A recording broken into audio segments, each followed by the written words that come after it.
Right. Okay, I think we can just proceed, and I'll be going fast. So, in case of any question, just let me know at the point where you have a question. We don't wait till the end, okay? Because I'll be moving fairly quickly due to time. Okay, so we're looking now at the um, Lacustrine and glacial facies. We had looked at other ones before.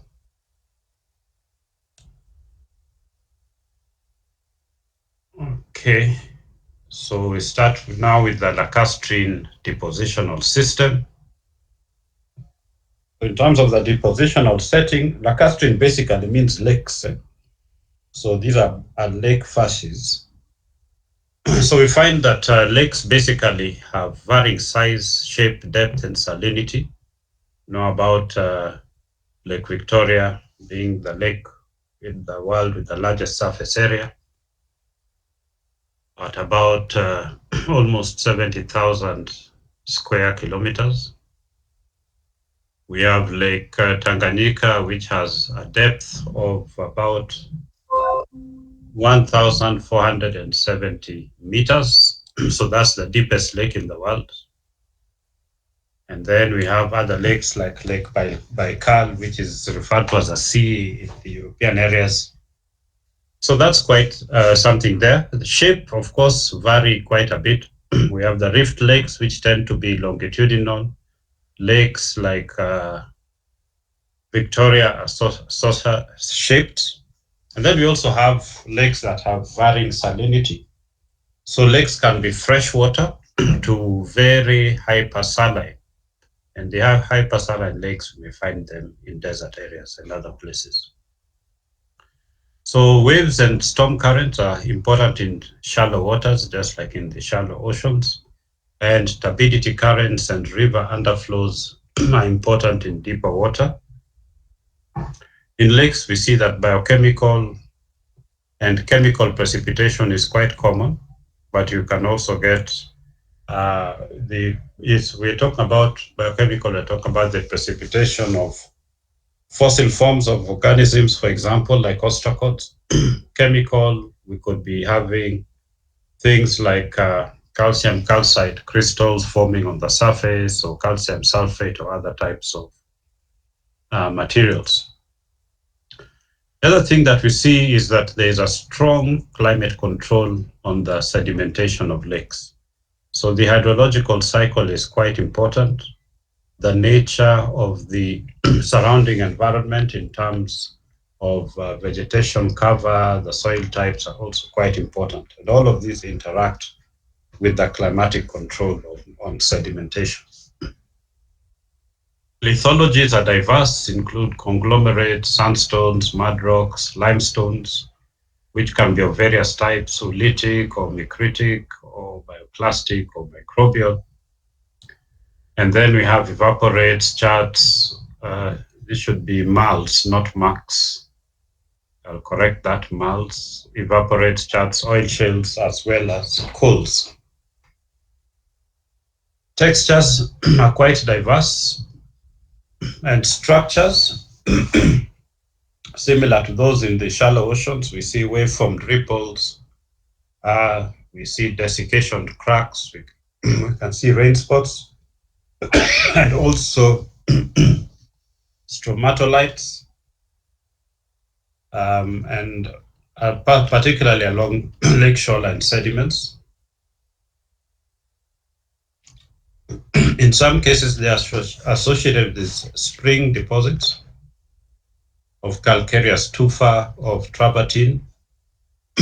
So some lakes in Kenya that have that include Lake Magadi. We also see rhythmic laminations. And these rhythmic laminations, by the way, are quite important in lakes, particularly if one can establish that the rhythms are happening on an annual basis. So we can use that layering to even date, come up with an age for the sediments. And these laminations may have the syneresis cracks. So a syneresis crack is basically where as a consequence of drying out, water is squeezed out of sediments. And we can also see interbedded graded sandstones of turbidity current origin in the deeper lake deposits. I don't know what's happening with the voice here. Okay, so fossils, we can have some that are rich in fossils, and we'll have non-marine invertebrates particularly. And we find of these invertebrates, bivalves and gastropods are the most common. In fact, in many of our lakes, we have the ostracod species being quite important as fossils in the lakes. Then we may have also trace fossils from vertebrates, footprints and bones, and also plants, especially algae.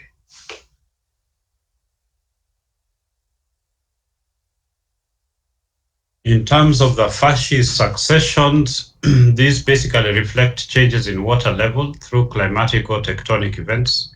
So they're really very useful when we are trying to reconstruct climate history and tectonic history of a particular area. So these kind of studies have been applied to many of our rift lakes in Kenya and across many other lakes around the world. We see commonly shallowing upward sequences, so from conglomerates through to mudstones.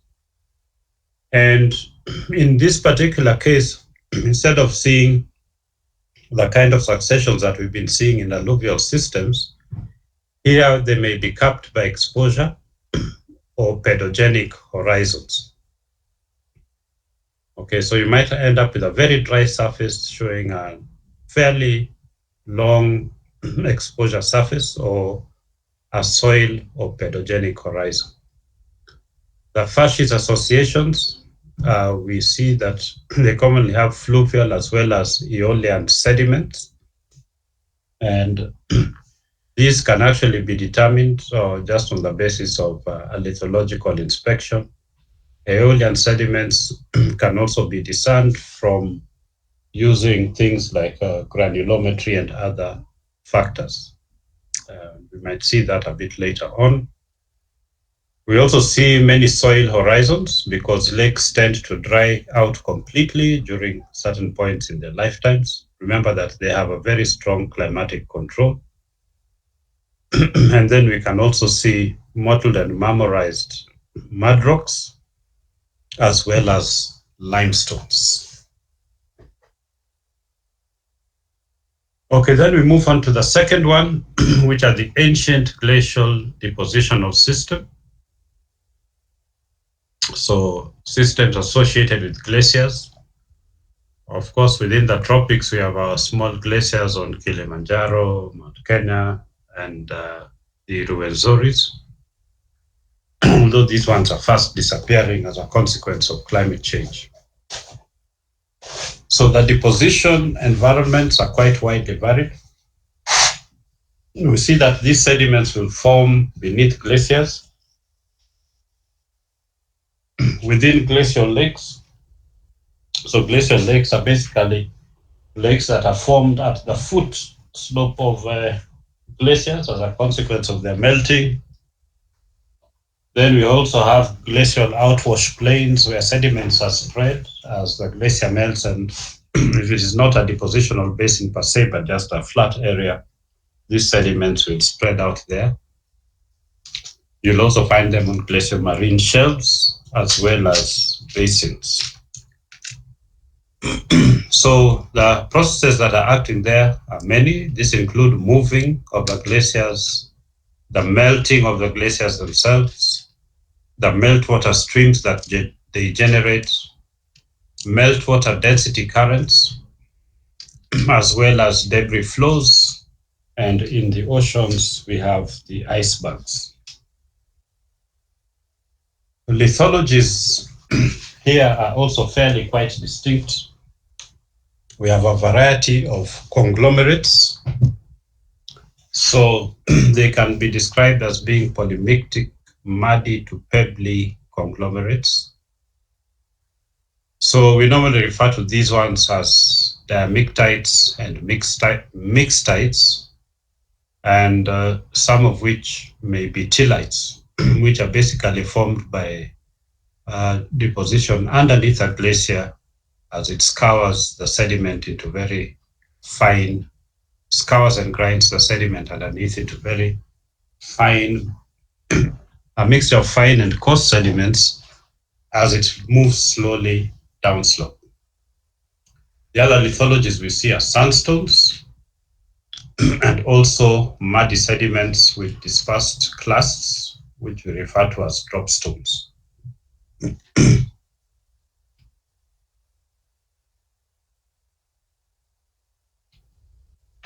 In terms of texture, they are poorly sorted, matrix-supported conglomerates, or diamictites as they are called.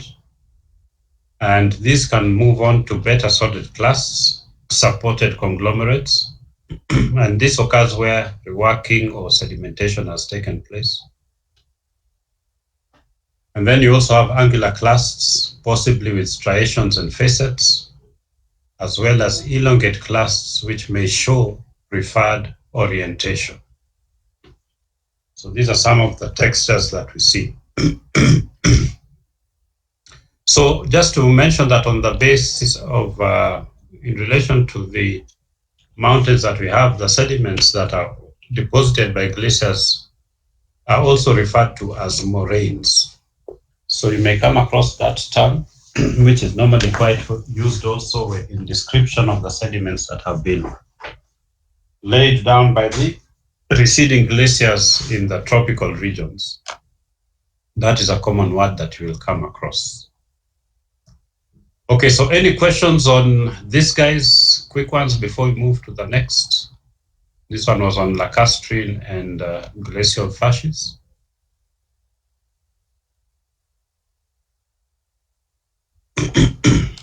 Okay, I'll move on.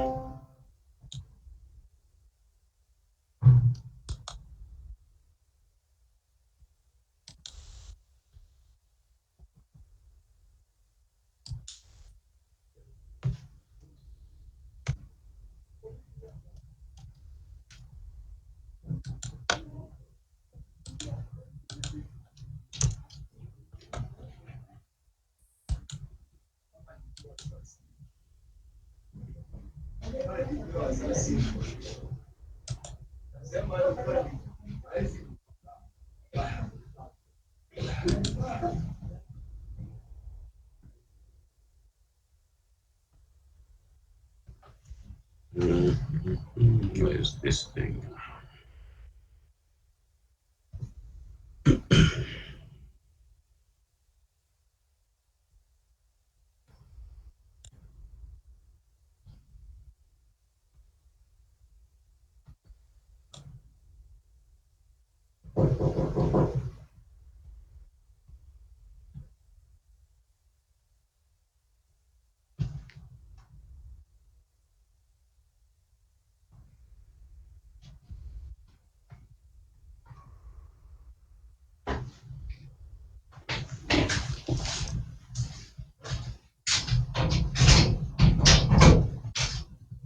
I'm in a class teaching, and if you need any assistance, you can look for Shaba or Peter, because I'm end up in meetings after 5.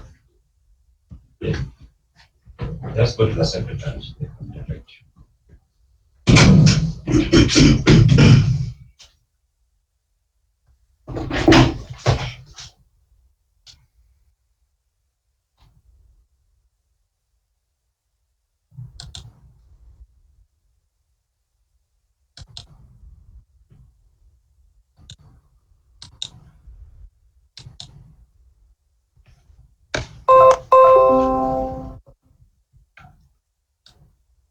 Okay, so now we look at Aeolian, Pedogenic, and volcaniclastic facies. These three, these are basically found on continental areas mostly, but also we may find some associations or occurrences in marine deposits. So we start with the Aeolian depositional systems. So Aeolian facies deposition is basically windblown sand, which is typical of deserts. But we also see them along the marine shorelines. We can find dune deposits being formed there.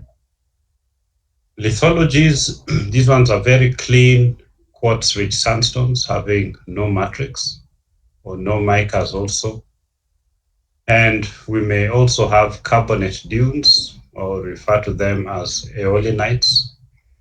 So these ones are very commonly where we have the calcium carbonate cementing these particular dunes.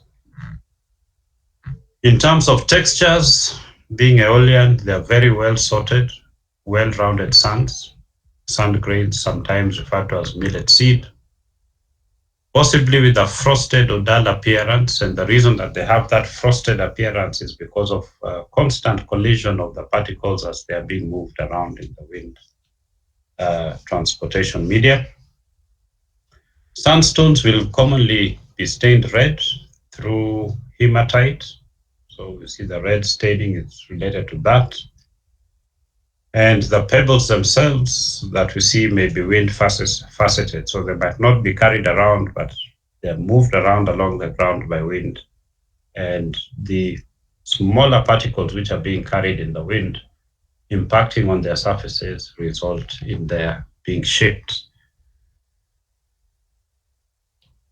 Structures, we see dominantly large-scale cross-bedding.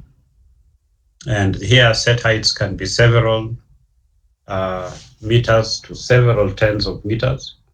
So the scale of cross-bedding here is much, much higher than the scale of cross-bedding which you would see in alluvial sediments.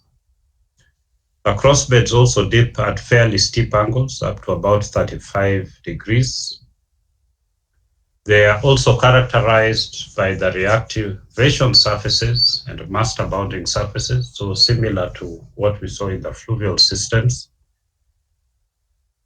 And then we can see some laminae, which are either the consequence of the grains falling down or grains flowing and differentiating along a particular horizontal path. So it's important that one is able to recognize those two. And then we can also see the pinstripe lamination in these sediments. And this particularly occurs where we have wind regimes that are very kind of constant in terms of the directions in which they flow, their strengths, and the seasons in which they are important. Fossils in Aeolian facies are rare, but sometimes you may find vertebrate footprints and bones, and also plant rootlets.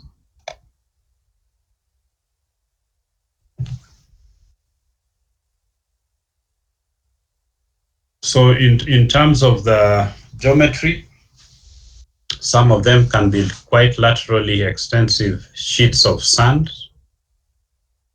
We can also have elongate ridge-like geometries. And in terms of facies associations, they could be associated with water-lane sandstones and conglomerates, basically from fluvial systems or flash floods. They can also be associated with playa lake mudrocks and evaporates, and also the arid zone soils. And calcretes are quite common in these types of soils. So the second are the pedogenic depositional system. And here we have deposition occurring at emergence horizons. So here we are referring to where lakes dry out and then the sediments at the bottom are exposed to the atmosphere. Pedogenic facies also form at unconformities, and we also quite often see them at cycle and sequence boundaries. In terms of lithologies, we can have limestones or dolomites or sandstones or mud rocks or karstic breccias.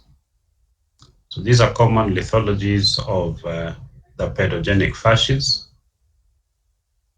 Textures, they're mostly fine-grained, but you can also find that they are pisolytic or pelloidal or mottled or marmorized.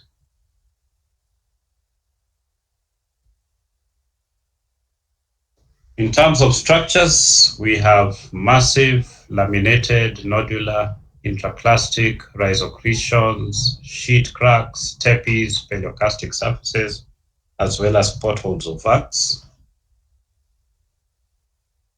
And for fossils, we find that plants rootlets are particularly common in these particular types of sediments. But more generally, fossils tend to be rare. But since these are basically soils, you will find the non-marine vertebrates and invertebrates where fossils tend to occur. Geometry are generally sheet-like. The facies, successions and cycles, as again mentioned, we normally see these guys at the top of the pedogenic facies. I mean, at the top of the cycles that we see, similar to those that I had mentioned earlier for the lake deposits, also at the tops of meandering stream sediments that are finding upwards, also on deltas and shorelines, particularly associated with the intertidal flats. So we see all of these kind of facies associations, successions and cycles within them. But in terms of facies associations, these are not really applicable because soils will basically just be soils. Just give me a minute to just take on one.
system. Here, the deposition is in subaerial and submarine environments. So the subaerial, we quite well know about it, the volcanic eruptions we see. Submarine environments also, we have volcanoes under the ocean or the mid-oceanic ridges system there. So this is normally by pyroclastic fallout or volcaniclastic flows such as ignimbrites or lahars. The tephra or ash may be reworked and resedimented by waves, tidal, storm, and turbidity currents. Lithologies are basically the tuffs, lapillistones, agglomerates, breccias, and as we've mentioned, also ignimbrites. Textures here are quite diverse. We may see welding in ignimbrites or matrix support fabrics in ignimbrites. Okay, so for the others, we don't really mention them here so much because textures are mainly now the characteristics of the constituent minerals that form the rock fabric. Structures, we can see where we have airfall tuffs, we can see grading similar to what we see in the other environments. We can also see some current and wave structures in reworked and redeposited tuffs. And this is one of the ways of being able to tell whether or not you're looking at a primary ash deposit or a secondary reworked ash deposit. Then we'll also see planar and cross bedding, including antidunes in pyroclastic flow tuffs. So some features here are really quite important because in many cases, we have had in a number of cases people interpreting reworked tuff as actually being a primary eruption. So these are some of the ways in which you can tell whether or not you're looking at a reworked or a primary ashfall. Fossils are rare, and in terms of facies successions, these well-developed eruptive units which may show airfall tuffs overlain by pyroclastic flow deposits and capped by fine airfall tuff. Facies associations, we see that submarine volcaniclastics are commonly associated with pillow lavas or charts or other pelagic sediments. Okay, so those are basically the end of all the different many types of facies. What I would like you to do is to go into the literature and go a bit deeper into each of these different aspects and look at all the factors that we have looked at in a little bit more detail. Okay, so I've gone fairly quickly, and but these are basically covering the most important things that you need to know about these particular types of sediments, beyond which now particular or localized situations may expose to you different types of deposits. Okay, so there's that whole series of about 8 different types of depositional facies. So you can supplement that with a little bit of extra reading. And now we'll move on to one other lecture before we wind it up for the day.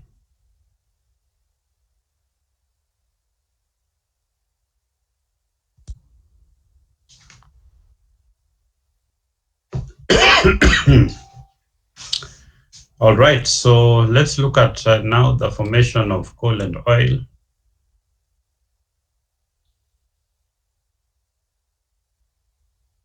Okay, so remember, of course, when sediments are deposited, there's this process of lithification. And so some of the typical sediments that you'll find associated with that are mudstones and shales, sandstones, conglomerates, limestone, and dolomite. So these are also all important types of rocks in the issue of oil and coal formation. But we also have the biogenic sediments, the plants, animals, all living organisms, which are also quite important in the aspect of formation of coal and oil. So These basically fall under that realm of or scope of petroleum geology. So while it is not a real topic for this particular course unit, sedimentology and sedimentary petrology are basically quite important kind of sub-disciplines for petroleum geology. So we see that petroleum geology comprises a mix of basically three disciplines as chemistry, which is geochemistry, major component there. So we need to know a lot of detail on the mineralogical composition of the rocks, issues of reservoir quality, or fluid chemistry, pointers on the reservoir degradation or enhancement, and the organic geochemistry. We can apply the biomarkers of fingerprinting to determine what type of oil deposits we will have in particular areas. In terms of the physics, primarily geophysics, we use that to understand on a broader scale what is happening within the Earth's crust. We use it to identify structures which is involved in the trapping of the oil, like folds and faults. We use it to identify the position of where those traps are. And these are looked at using magnetics, gravity, or seismics. And also within drilling holes, we can put in our wireline logs to look at gamma, radioactivity, and other factors that give us more about the properties of the rocks where we're drilling, the lithology, and the porosity. And then in terms of the biology, of course, it's the fossils that we're mostly interested in. And as we mentioned, we use this for dating and stratigraphic characterization. We use it to work out the environments in which the sediments are occurring. And we can also look at the biochemistry of these particular materials to understand, what type of transformation will take place as the organic material is being transformed into kerogen and on through to oil and gas. So there are a number of organic processes which are quite important here. On the surface, we know that 82% of carbon is basically locked into the carbonate, CO3 in carbonates, within carbonate rocks. And 18% occurs as organic carbon in coal, oil, and gas. So normally when an organism dies, whether it's a plant or an animal, the remains are basically oxidized, CO2 and water is released into the atmosphere, and meanwhile a lot of the carbon remains, or inert carbon remains as a consequence of that. So within the subsurface, so we have this process occurring, and then under exceptional conditions, the organic matter is preserved in sediments, and this is normally under rapid burial and with other factors that we well know.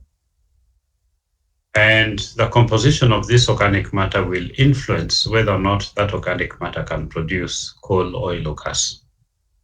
So all of these take place in what we call the carbon cycle, which is the figure there on the left. So if you start on the left, we have a plant there which is photosynthesizing because it is receiving energy from the sun.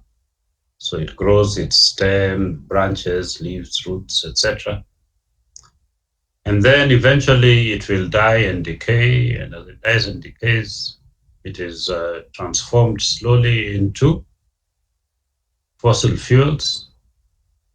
And then human beings will come in and remove these fossil fuels and then use them to power our vehicles or factories And in the consequence of that, we are releasing this ancient CO2 back into the atmosphere, and the CO2 cycle then begins again. So photosynthesis, where plants will take up CO2 to build their tissues, again begins. So this is basically a very simple way of representing the carbon cycle. Other organisms, of course, contributing include animals. Here we have an example of a cow there and their waste products. So animals and plants basically are the sources of the organic matter that make up oil.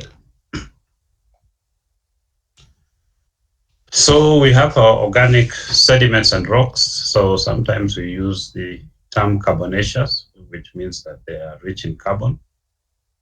Peats and also organic rich clastic sediments are found in fairly anaerobic or reducing environments.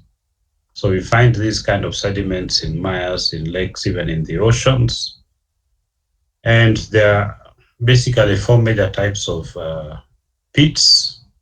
We have the minerotrophic peat, which is mostly nutrient rich.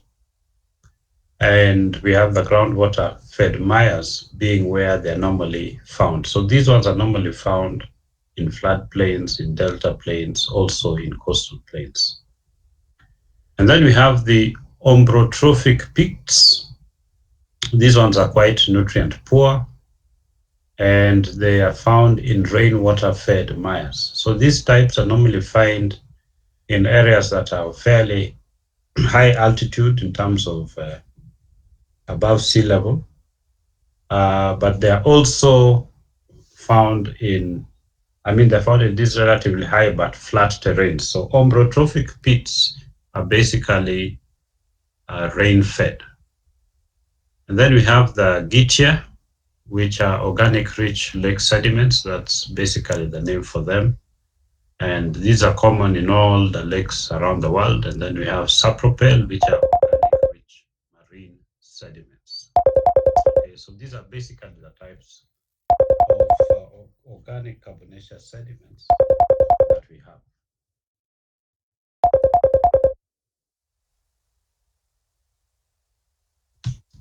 So we well know that all living things are basically made up of carbon, hydrogen, oxygen, and nitrogen. And so a number of kind of compounds are made by organic matter. And here we have proteins. Okay, so proteins are found in high abundance in animals than in plants. And then we have the carbohydrates, which we find both in animals and plants, and these are the consequence of the production of sugars, cellulose, and starch in both organisms. And then we have lipids or fats, again, which occur in both of us, having carbon, hydrogen, and oxygen. So we have many plants that produce fats and oils or waxes. But even the human body, mammal bodies, all have lipids of one type or another. And then we have lignin, which is basically associated only with plants. These are basically have complex aromatic ring structures. So this organic matter, when it is subjected to time, to temperature, and to increasingly higher pressures, we end up with kerogen.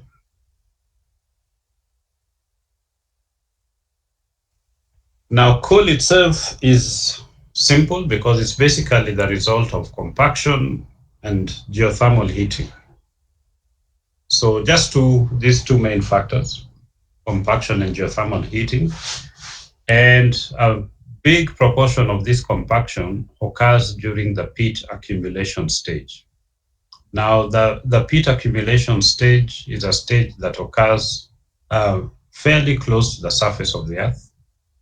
And then as more and more sediments, keep on getting on top of it, what we get is an exponential decline in the rate of compaction. And we move from peats, we move on to lignite, then to bituminous coal, and then to anthracite coals. So these are basically different stages of the formation of the coal. So we see increasing relative increase of carbon over hydrogen and oxygen as water, carbon dioxide, and methane and other volatile gases may be expelled from that organic matter. So methane is an important byproduct of coal formation, so often also associated with coal. Now, when we look at the hydrocarbon formation, here we see that it happens from the diagenetic breakdown of planktonic algae, leading to the formation of kerogen. So planktonic algae is really quite important in terms of coal formation. Kerogen are basically long-chain hydrocarbons. Liquid hydrocarbons, which are short-chain hydrocarbons, will generally form at temperatures of 70 to 100 degrees centigrade. And with respect to these particular sediments, the oil window is normally found at depths of 2 to 3 kilometers below the surface. And the methane is released at temperatures over 150 degrees centigrade.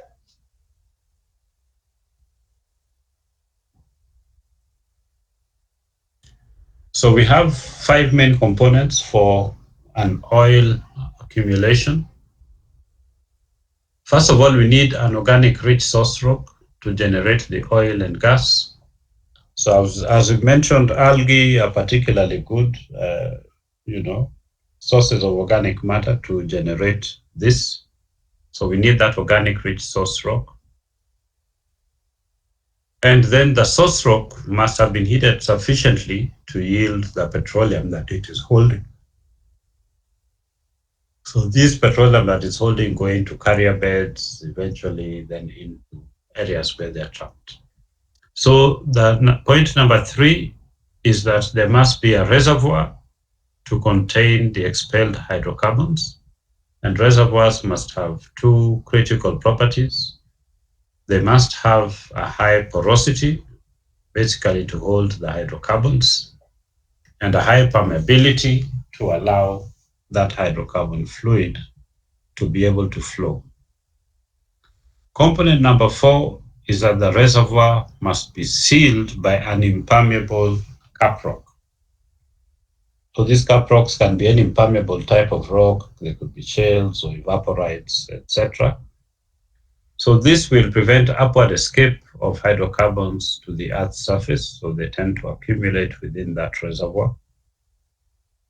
And then the last is that the source, reservoir, and seal must be arranged in such a way that the petroleum is trapped. Okay, that this petroleum has now really no other way of getting out of where it is, completely trapped, so that you can only draw it out by artificial or technological means. So in addition to these 5 components, we have another further 3. Timing, we note that no trapping will occur unless the traps are present when migration is occurring. So the timing of all these things coming together is quite important.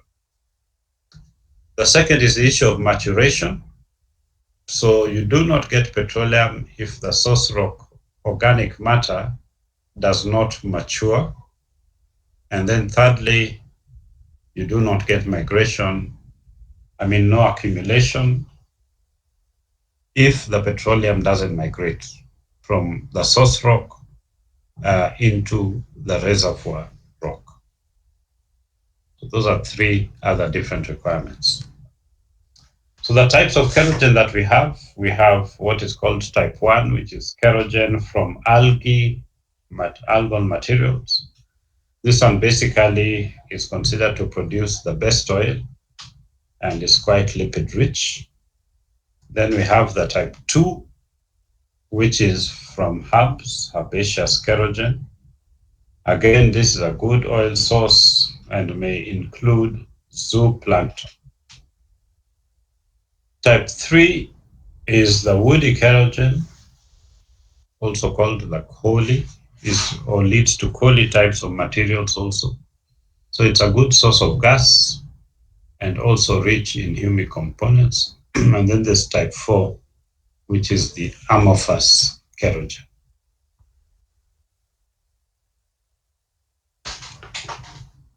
Okay, so what happens when we subject kerogen to subsurface conditions?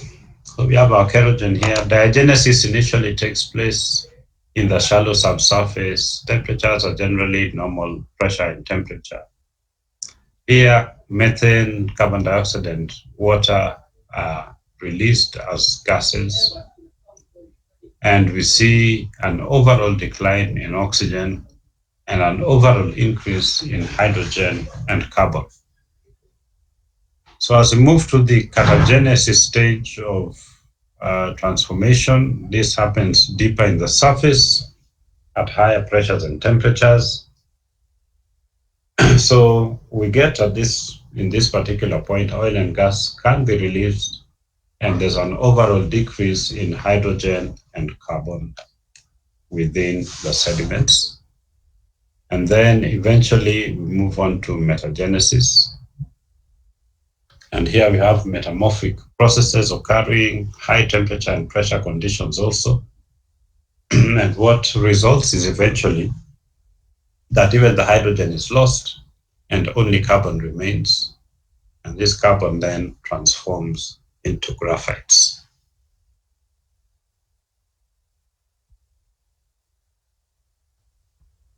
So in terms of physical and chemical properties of oil and gas, we see that the root is basically the hydrocarbon nature. We have three types, the gases, and what we call group 2, the liquid oil or crude.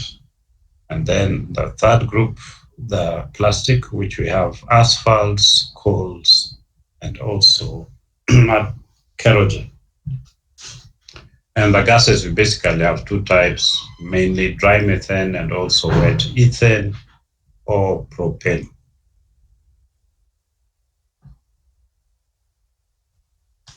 Now, when you're evaluating source rocks, we find that micropaleontology becomes quite important.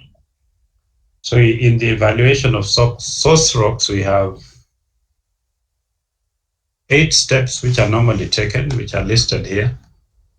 The ones that have been marked in green are showing, these 3 here, are showing the contribution of the micropaleontological work, okay, that has been carried out by sedimentologists.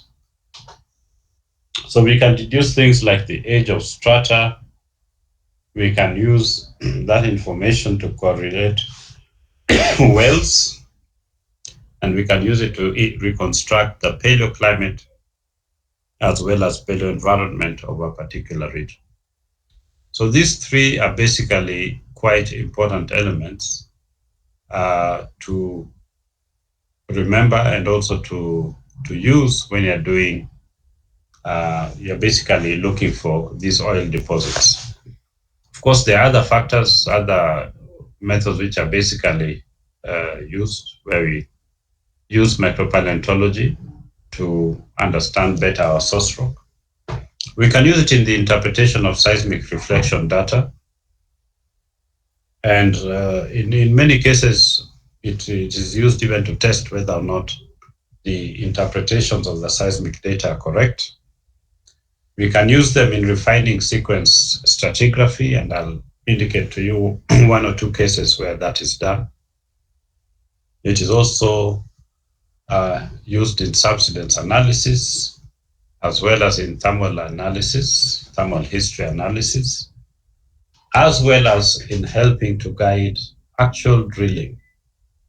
And this particular process is called biosteering. So as one continues to drill and we are looking for a particular formation, we are able to direct those drills into the formation that is required. So we mentioned that these fossils can be used to refine the seismic, the sequence stratigraphies. So here, for example, if you want to look at all the different systems, sequence boundary, okay, so here you have this rise and fall, this chart here. So here you have an onset of a forced regression, okay, so you have onset. And what immediately follows it is what is called the falling stage system tract, until you get to a point where the water level doesn't decrease anymore. That's called the low stand system tract. And then you move on to now where the water is now transgressive back to where it was before. So that's called the transgressive system tract. When it reaches its peak, it's called the highland systems tract. Then the cycle continues.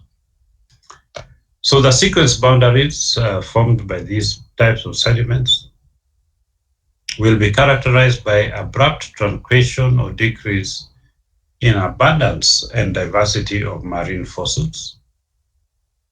The second is that one will see an upward increase in terrestrial spores and pollen. Okay, so more of these are getting into the area. Third is that one will see a decrease in the ratio of planktic and benthic foraminifera. So one ends up with even more foraminifera than before. And then number 4 is the increase in reworked microfossils.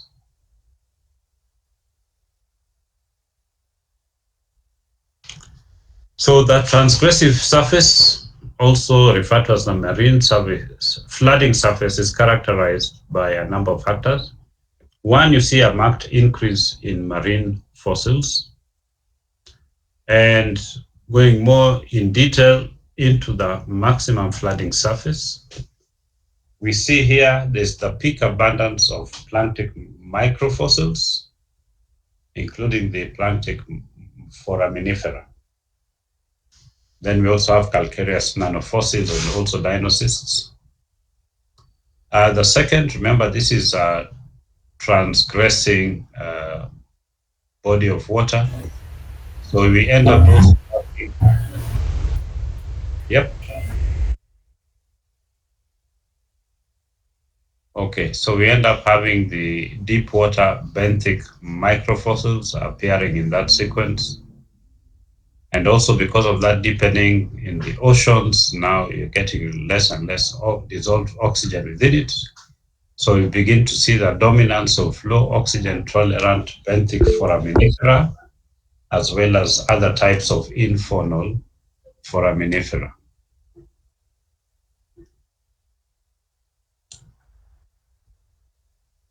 Am I still breaking up now?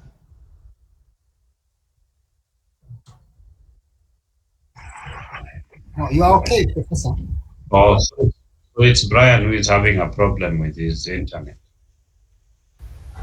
Yeah. Okay, so. Okay, let me continue then. Where were we?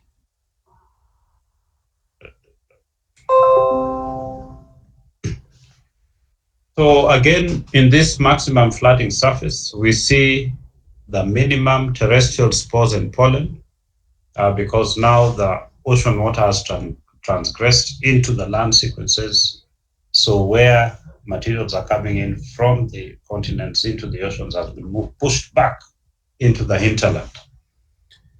So we see also minimum reworked fossils because the environment is getting deeper. So things like the wave action or shoreline currents are not really there. And therefore, we also have an important index which we also use, which is the maximum total foraminiferal number and the PB ratio, which is the ratio of planktic to benthic organisms. This could be foraminifera, for example, or in a more general case, you just want to look at a bigger ratio comprising maybe an assemblage of organisms. Okay, so here we are. These are some of the ways in which you can recognize those. So again, when you're looking at sedimentary sequences, this is how to determine those particular aspects. I'd mentioned that we can also use them to look at subsidence analysis. Subsidence analysis is again an important part of basin analysis in sedimentology. One wants to know why this has occurred, because it is of importance in the thermal maturation of organic matter for the hydrocarbon generation. So this subsidence analysis, sometimes referred to as geohistory analysis, tries to decouple the effects of sediment loading and tectonics through a procedure which is called backstripping. And microfossils also play a major role within this particular procedure.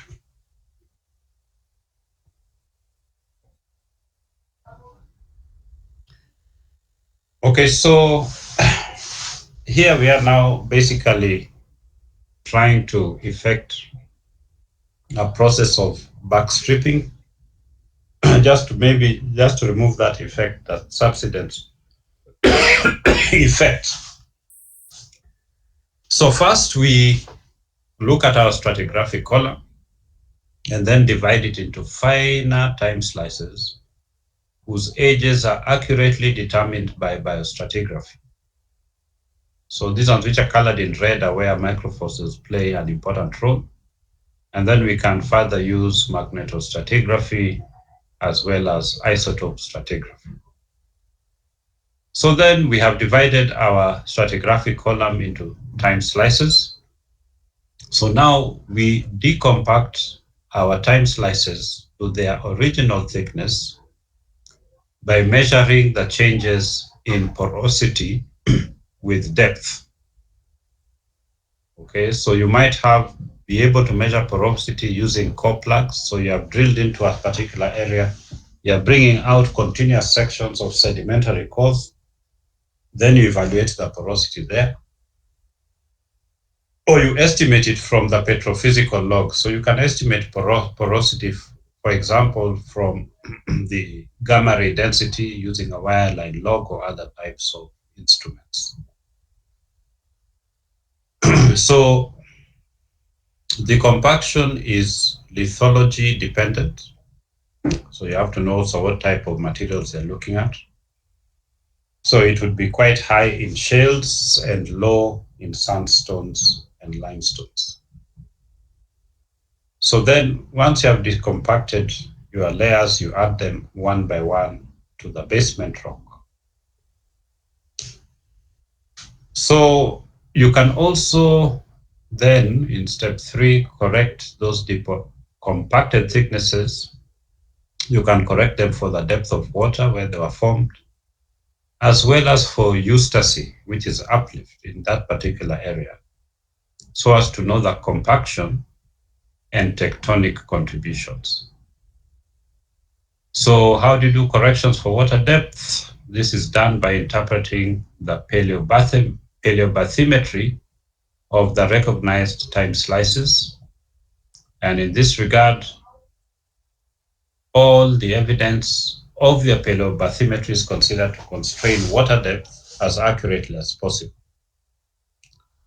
So we well know that the microfossils, especially benthic foraminifera, are the best indicators of water depths in a marine succession. So you can use this to determine what the water depths are. Okay, so in other words, we are saying if you find this kind of a fossil, you will know that this particular sediment was deposited in a water depth of, say, 3 kilometers below sea level. The eustatic changes, of course, will cause isostatic compensation. Normally, you can ignore this as a first approximation, and just attribute the total subsidence to the sediment and water loading, and then to tectonic forcing. So isostatic effect of sediment load can be removed from the total subsidence to basically get the tectonic subsidence of the basin. Okay, but this is done through another backstripping using the Airy isostasy method. Okay, so basically, when you're looking at the history of all of this formation of oil and gas and coal, the sedimentary history is quite important, and how we basically interpret it in order to understand better the processes that are leading to its formation. There are quite a number of different issues which have to be looked at. The other important thing where we can bring in our knowledge of sedimentology into understanding this oil and coal formation is in their thermal history. So we have biological indices which we use to assess the thermal maturity of the source rocks and also the oil window. So for example, we can use the vitrinite reflectance of the dispersed organic matter. And we can look at the spore color index. So we're looking at spores and looking at their different colors, because the color index tells us what kinds of pressures and temperatures they're exposed to. And then the acritac alteration index, which also basically provide us with the same type of information.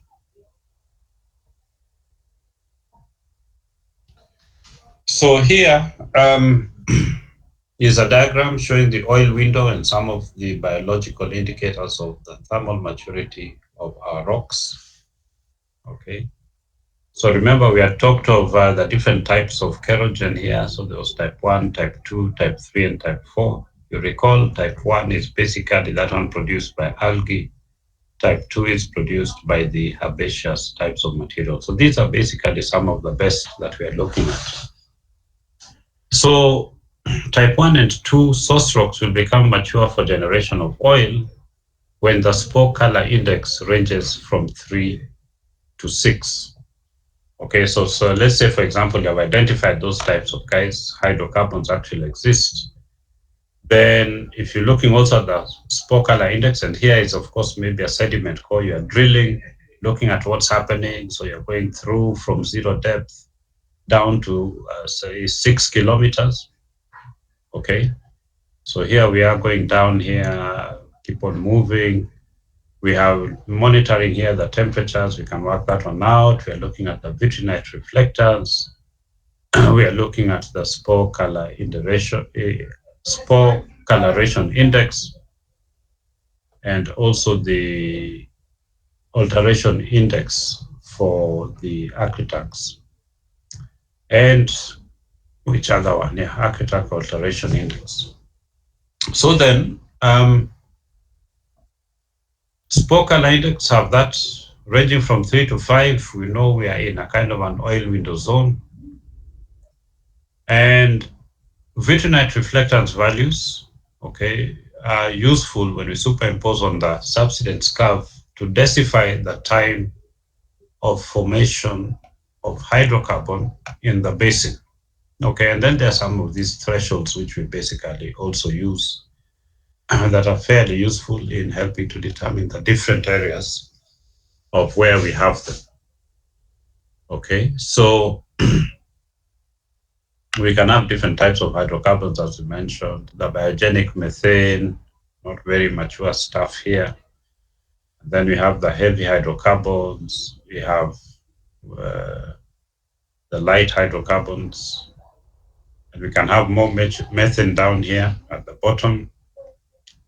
Well gas condensates there, as well as very high temperature methane in deeper environments, which are coming even from even deeper other areas. Spore coloration index, one can see here, is quite easy to basically use. We move as we're going. to higher temperatures and pressure, from yellow to orange to brown black, and then eventually to black. Okay, so again, important indicators that can be used in a very simple manner to understand what is happening in relation to the formation of your oil and coal. Okay, so I think that is it. Tumemaliza hapo. Any questions or comments?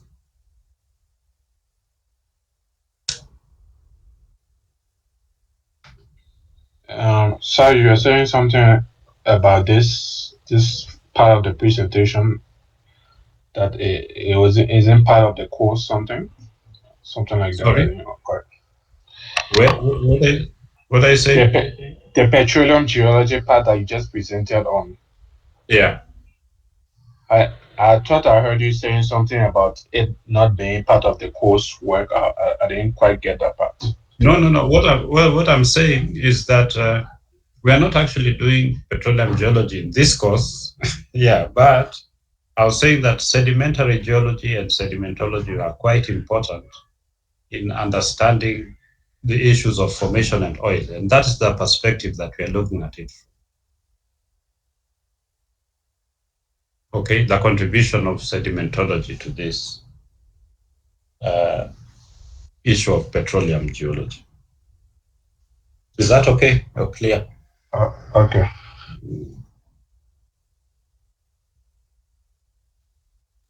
Any other questions or comments?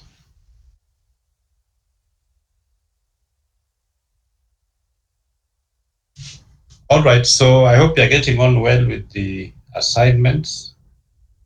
When was the submission time for them? Today is the deadline. Yeah, okay. So that I can go through them and then we will reflect on them during the next session.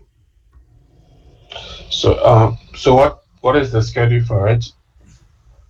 Right now, we are not too badly off. We'll continue next week and finish off at that point in time. Yeah. No, I mean like the the presentation. I'd said you'll have maximum 20 minutes each for the presentation. No, I mean Then the date of the presentation.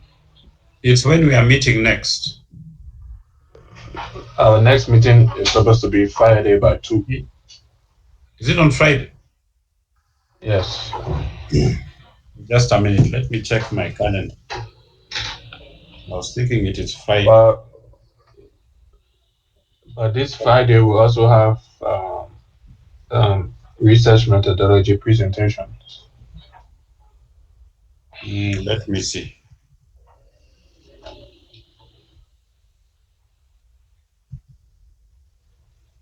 But research, those presentations should not get into my time. So whoever is doing it, you let me know because they cannot take my time. They have to Okay. find their own time. Sawa. So are we doing it on Friday or next Tuesday? Well, what time is our Friday meeting again?